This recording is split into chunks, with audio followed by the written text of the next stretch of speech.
Bonjour Pauline. C'est avec toi que je continue la visite? Oui, tout à fait. Bon, a priori, on a trouvé le bon endroit. Oui, tu as trouvé le bon endroit avec cette belle porte de la citadelle là qui est juste devant nous. Alors, elle est née pour impressionner cette porte. Et elle écrase tout, véritablement, tout ce qu'il y a autour, y compris cette petite place sur laquelle on est en train de se promener.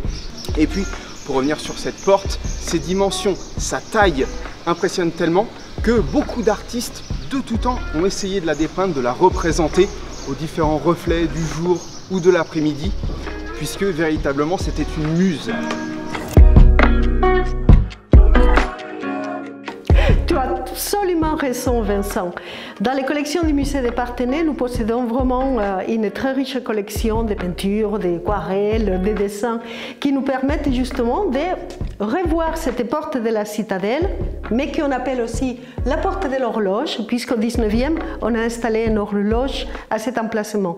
Donc on est sur des vues qui nous permettent de situer les différents aménagements et des transformations que la ville a subies, comme par exemple cette aquarelle de Rhys, Owen Rhys, qui est donc un artiste anglais, donc soldat de la Deuxième Guerre, qui a épousé donc une parthénésienne et qui nous montre une autre vue totalement différente, donc à l'opposé de celle qu'on vient de voir, et qui montre même des voitures avec toutes les évolutions que cela a subies.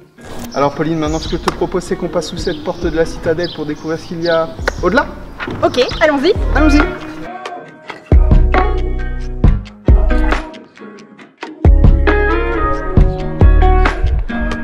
Dis-moi Vincent, j'ai pas vraiment l'impression d'être au Moyen-Âge ici. Oui, t'as pas totalement tort dans l'idée que le quartier de la citadelle, qui était au Moyen-Âge le pré-carré du Seigneur, a quand même été largement remanié au gré du temps.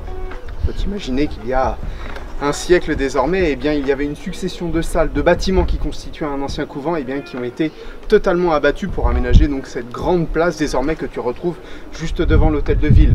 Mais quand même, on a quand même des éléments emblématiques qui restent du patrimoine médiéval, et notamment cette grande et belle collégiale Sainte-Croix qui a été construite par un seigneur de Parthenay qui, de retour de croisade de Jérusalem, eh bien, a ramené une relique de la vraie croix du Christ et a donc fait construire ce grand et bel écrin.